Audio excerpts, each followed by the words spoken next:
Well, good afternoon, everybody, and welcome to Hello, It's Us, Perspectives on Inclusion. This program is dedicated to educating the general public about issues that are important to the disability community, but as we're seeing live and in firsthand here, those same issues are important to everybody because people with disabilities are a part of our community at large. Hello, It's Us is brought to you through a collaboration between the University of Iowa Center for Disabilities and Development, our good friends right here at Uptown Bill's Coffee Shop, and our friends at Public Access TV. My name is Mike Honick. I serve as one of the co-hosts for Hello, It's Us, and I'm employed as a program coordinator at the Center for Disabilities and Development. Keith. My name is Keith Buff. I'm a disability advocate, retired from independent living. I've worked for 43 years, and I got good news for everybody. My book is almost complete. Yay! I'm writing the book. It's no longer going to be a rough draft, is that what you're saying? All right. Okay. Good. All right.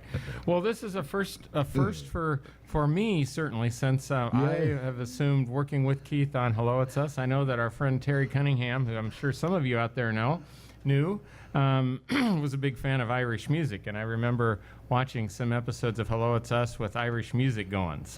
But this is my first effort at doing a live show, and we are super excited about this because we're actually in real time and bringing the festivities from Uptown Bill's here to you through Hello, It's Us.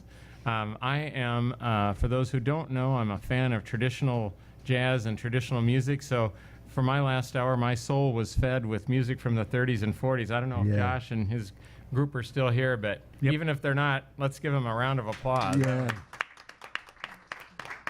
That was fantastic. You got a tip of the hat from Josh. All right. All right. So we're going to start out with everybody I think here knows the manager of the coffee shop, Tom Gilsonen. But for those that are watching on Radio Land or YouTube Land, TV Land, you may not. So, Tom, why don't you go ahead and introduce yourself and welcome people here and explain a little bit about what this event is all about. Okay, love to. Uptown Bill's is named for Bill Sachter, a man who spent much of his life in a state institution for people with disabilities and ended up in Iowa City. A coffee shop grew up as a job for him called Wild Bill's Coffee Shop, and we are the crosstown cousin, the community cousin. Sometimes I say the bigger, badder Bills. Bill died in 1983, but the original coffee shop continued, and we started in 2001. The goal is similar to the program, which is to include all people people of all abilities in work and volunteering and art and music and whatever else comes along. And over time, we've started and helped start a variety of businesses for individuals with disabilities, including a vintage shop, an art framing business, a clothing store, a furniture refinishing business. And we've also helped people start online businesses using eBay, half.com, Etsy, and other things. So that's briefly our mission. I got involved in this when I was at Wild Bill's Coffee Shop. I was going to graduate school. And two of the people who were working there at the time, Ed Gaines and Leslie O'Leary, knew that I knew something about coffee shops, and also that I knew that they were a legitimate part of social work and had been since the founding of social work at Hull House in Chicago. So they kept saying, get that Tom guy involved. And the word was, no, he's busy, he's doing graduate work. Well, eventually, Wild Bill's became my graduate assistantship. Oh. And so I go to meetings where people were talking about grading, and I had a whole different set of issues to talk about. And then I went away. I finished my graduate work and went away, and I was teaching in South Dakota. And I was invited to come back, and I said, no, I'm fine, thank you. And it took almost 6 years before I was persuaded to come back. So I came back, and it was the week that Uptown Bills moved here. I had my doubts. That was a near-death experience, moving the coffee shop. But 8 years later, we're doing all kinds of things and flourishing and become a center for music and lots of other things, as well as the other projects that we began with. Terrific. So today we are celebrating something special. This is called Bill's Birthday Bash, Yeah. Right. and so I'm guessing that means that Bill's birthday actually was today, is today, or someday close to. The actual day is April 13th, which was yesterday. But we always move it to the nearest Saturday. Okay. We don't have his permission, but then he hasn't objected either to that. We do have his hat back here in the behind Keith is Bill's hat, Yes.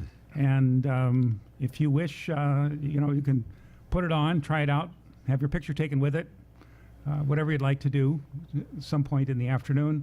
And if you're not here, that'd be a good reason to come on down and see us. We're on South Dubuque Street between the tracks. Bill would be 105 if he was still alive. He was 70 when he died in 1983. He lived over near Sycamore Mall on Ewell Street, and he rode the bus over to Wild Bill's, the city bus, the mall bus, that route. And we actually occasionally have the bus driver, who's long retired, comes in and reminisces about Bill riding the bus. Now, I don't know about you, but at 7 o'clock in the morning, I'm not sure I want to hear somebody playing the harmonica on the bus. But Bill had a special spirit about him, and people remember this fondly, his playing the harmonica. So actually, today we're going to celebrate that harmonica part of his life at 4 o'clock.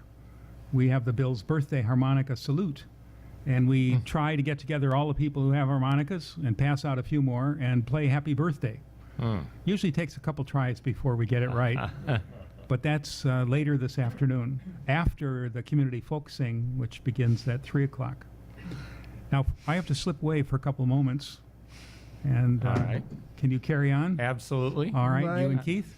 I'll Bye. come back if you'd like. But Yeah, come on back whenever. What we're doing today is we're doing an audience participation thing, Yeah. and so we would like to encourage.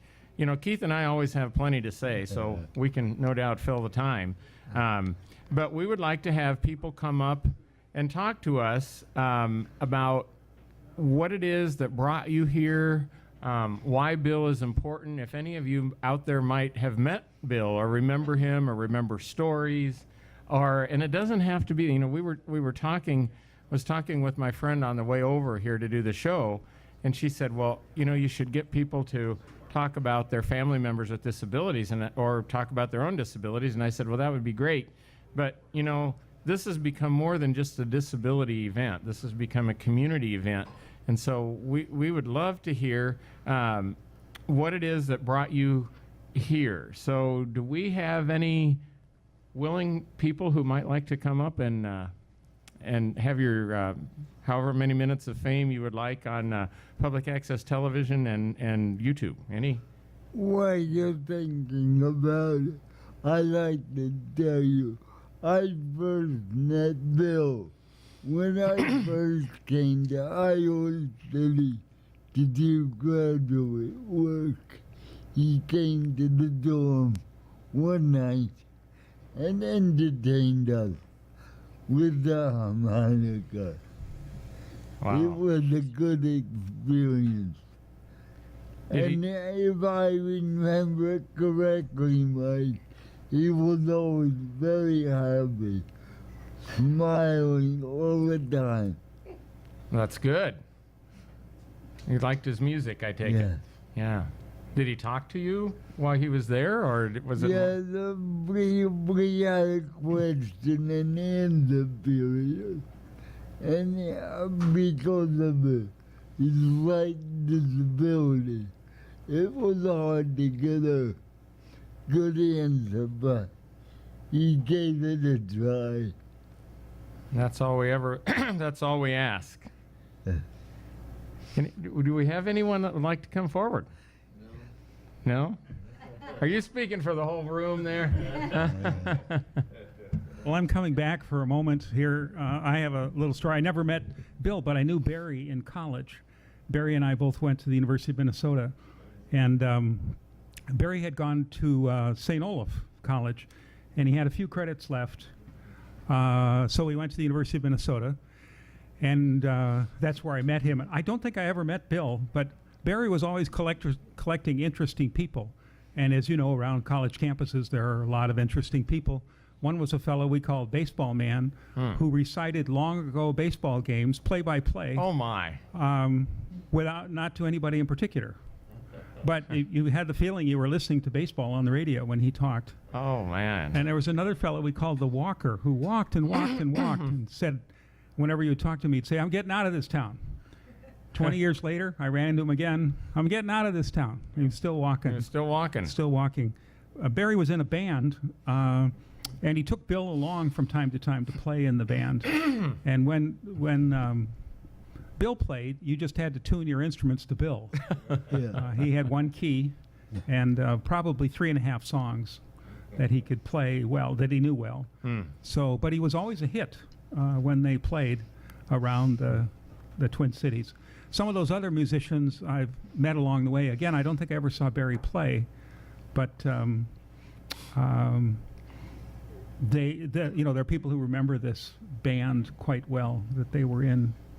So when Barry decided to come to Iowa City, it seemed almost natural that Bill would come along, and actually it was complicated by the fact that it looked like Bill might be sent back to the state institution. In Minnesota? Yeah, Yeah. because Barry and Bev had become so close.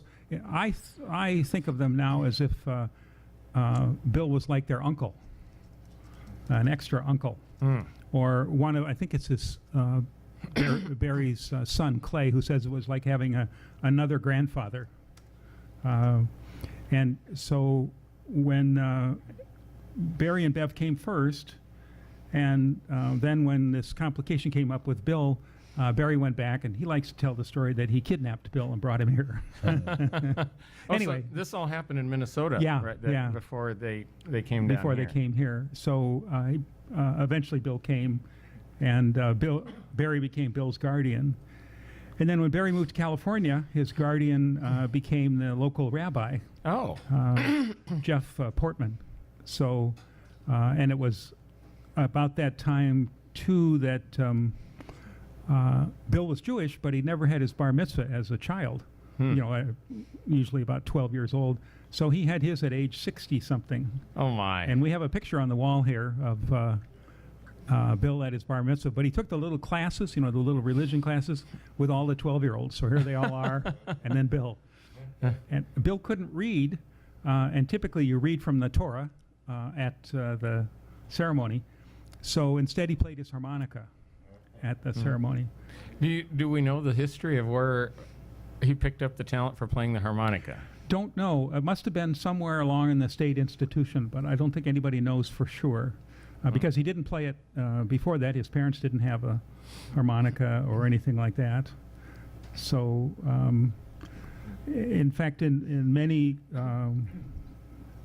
of the Jewish families, the idea of their son becoming a commercial musician, if you will, was a heartache. The thought that might happen. It'd be okay if you were going to be the cantor at the temple, but not a musician in nightclubs and places like that. Oof. So, God forbid, right? yeah. And if I remember correctly, Bill always liked little children.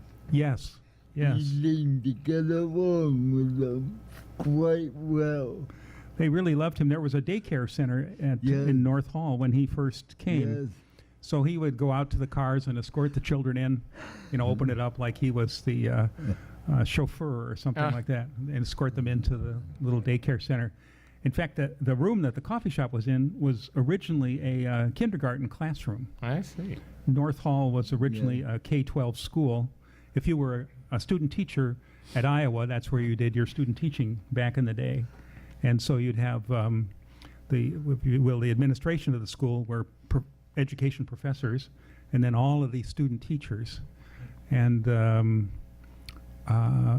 as I said, the room was the kindergarten classroom, and it's been restored with the reading circle and some of the other elements from the classroom day. The little cubbies are there, but somehow the doors are all missing on the, the little where you put your blankie and teddy.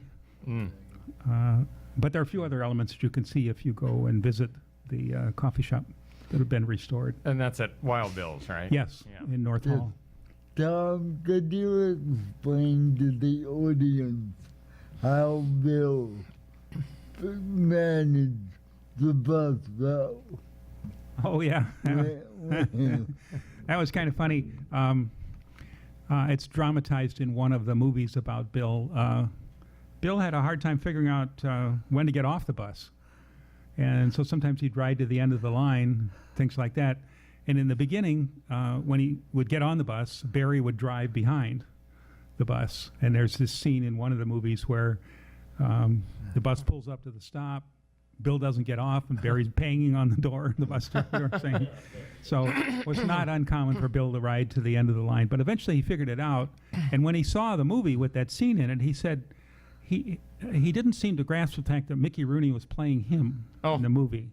So this was Mickey Rooney playing Mickey Rooney in his mind. So he turned to the person next to him after this bus scene and says, "That's okay. That happens to me sometimes too." Oh, what a story. So that the original showing of the movie here was at Hansher Auditorium. Yes. And the big picture that's behind us on stage is the promotional picture for that showing at Hansher. Bill is the guy with the beard, Mickey Rooney in the middle, Barry is at the right. This is 1981. And that's a young Dennis Quaid up in the upper left corner. I'll say one more thing and then I'll slip away again. The second movie also featured Helen Hunt. And you know that new movie, what's it called? The one about West High? Yeah, Helen Hunt's in there too. And it's funny, I listen to people saying, "Oh, Helen Hunt's in a movie about Iowa City." And I think, she was in one in 1983 too. It was her first movie where she didn't play a kid. She played a University of Iowa student who sets out to teach Bill to read. She fails. And she's moping around about this. And Bill says, "Well, listen, it's not so bad. We've become friends, or something. I just didn't want to do that." So anyway, nice little scene. Yeah, before you do slip away, if you have just a second, I'd like to know how the whole how the idea of portraying Bill's life, how it got to, I don't know who produced it, who actually wrote the movie, or the score and the lines and everything, but what propelled his story to national significance? I Oh, guess? that's a really good question. Barry was a good writer and a good storyteller. And when he realized what had happened to Bill and how Bill had become kind of a local community celebrity, if you will, he decided he would write a story about Bill's life and what had led up to this. And he had said to me, Barry had said to me a number of times, Bill could have been a really angry guy, considering what had happened to him along the way. But instead, he's this cheerful, wonderful man. And so he wrote this story, and it appeared in the Des Moines Register. It took almost a full page of the paper about Bill. And then one thing led to another, and Barry wrote a screenplay for a movie. Now, I don't know where he learned this. He didn't take any screenplay classes or anything, but he wrote this screenplay, and that was his first screenplay, and that's what the movie based on. Somebody found it and... Somebody, there was someone else credited with the screenplay too, because I think they were thinking, who's this guy? He's from Iowa. Yeah, how could he do that? And then he said he felt much better about the second film called Bill on His Own. That screenplay was more his. Yeah. So, interesting thing, he had somehow written into the contract. Now remember, this is a brand new screenwriter. That Barry had, what would you say? He could object if the portrayal of Bill was too pathetic or something like that, and he did. first few days on the set, Mickey Rooney's there, and Barry's, and so the producers of the film said, "What's up?" So this guy doesn't seem like Bill. He's just sort of a pathetic character, and Bill is not like that. So Mickey changed his portrayal into a more sympathetic, I guess you'd say, person, and that went from there. And then the second film was much easier to do it. But somehow, this seems unlikely for a beginning screenwriter. And then Barry went on. He is still a screenwriter. I was talking about this earlier today. His best-known film is Rain Man. Really? Yeah. He wrote the screenplay for Rain Man based on a man he met at a conference when he was talking about Bill. This fellow came up to him, rattled off all these words and numbers, and Barry's like, "Huh? What is this?" And then he said, "Oh my gosh, this guy's memorized every address and every phone number of every place I've ever lived." His name was Google. No. His name was Kim Peek. And that was Kim's way of introducing himself to Barry, and that inspired the story on which Rain Man is based. So after the film came out and Barry received an Academy Award for the screenwriting, he gave the Oscar to Kim, because Kim by then had started speaking as the real Rain Man. Oh. And Barry said, I was just sitting on my porch. What am I going to, or sitting on my mantle, what am I going to do with it? So Kim carried it with him, and he eventually said he thought the Oscar had traveled 3 million miles. On Qantas. He did go to Australia at one point. I remember in the film he wanted to always go on Qantas because apparently that was the only one that had ever not crashed. Yeah. Never had an accident. So. Tom, before you slip away, You're not going to get to slip, Tom. could you tell us about Bill trying to get a driver's license? Oh, sure. But let me finish with the Oscar. You want to know what happened to the Oscar? I do. So this is the Oscar for Rain Man that Barry received. Well, after a while, the gold started coming off the feet, and Barry asked if he could have it back so he could go get it repaired. I don't know where you get your Oscar repaired, but Barry must know. And Kim said, no, I want people to be able to hold it. And if there's a little bit of the gold dust missing, they'll feel okay about touching it. So eventually, the Oscar went into a performing arts center in Utah, where Kim had grown up, and it's there now. But the agreement is it has to come out once a year so people can pet it or whatever you do with an Oscar. So Keith had asked about driving. Well, one of the jobs that was considered was to see if Bill could drive a truck. And the short story is, luckily they were in a cornfield when Bill turned to Barry and said, "Hey, how do you stop this thing?" Oh! So, and that was the story then. So, well, here comes the mail. Our postal carrier is here. This is Jared, and he's followed by someone today. Cheryl. Hi, Cheryl. All right. Did you know you were on TV? Yeah, we're doing a little TV broadcast today. So, Yeah. all right. Thank you very much. Clap for the mail carrier. See you next week. Yeah. You do. too. You have two groups here. You may want to have representatives come up and say something about what they're doing. You've got the League of Women Voters here, Oh, great. and they're anxious to let you know that there are elections coming up and you should be registered. Yeah. And then you also have the folks from River Run, Oh. which is, that Yeah. big benefit for Uptown Bills. Well, you know what I'd like to do? The end of April? Yeah. What I'd like to do is start them off for those of you who do not know, we did not explain this at the beginning. We will be taping this or filming. I'm still back in the 20th century. I say taping and all those. But we're doing this and filming this in 2 30-minute segments, and we're coming pretty close to the end of our first half. And what I'd really like to do is to start off the second half with our 2 groups. I'm hoping you'll be willing to come up and talk about what you're doing, and then I hope that might promote some others, because we're pretty nice guys up here. We're pretty open. So that was fun. Well, nothing like live TV, right? You just That's right. got to see me kiss the mic, I guess. And you also have somebody here from who's involved with one of our longtime projects called Expressive Arts. Oh, terrific. So We'll have she might be willing to come up too, right? Yeah, she nodded yes over in the good. corner. If you're an expressive artist, that's part of being expressive, right? So Is to it's come one up of our and talk goals, about it. again, to have people of all abilities sharing, and art is one of the ways we do that. Wonderful. Just in the couple minutes that we have remaining on this segment, why do you, and maybe the rest of you, I'm hoping that after those three come, we'll get some other live thing going here. Okay. Why do you think, Tom, that after all these years, you said Bill died in 1981? 83. I'm sorry, 1983. So that's 35 years. Right. What is it about Bill's spirit that has all these years later, we're still celebrating his birthday every year? It's a good reason to have cake.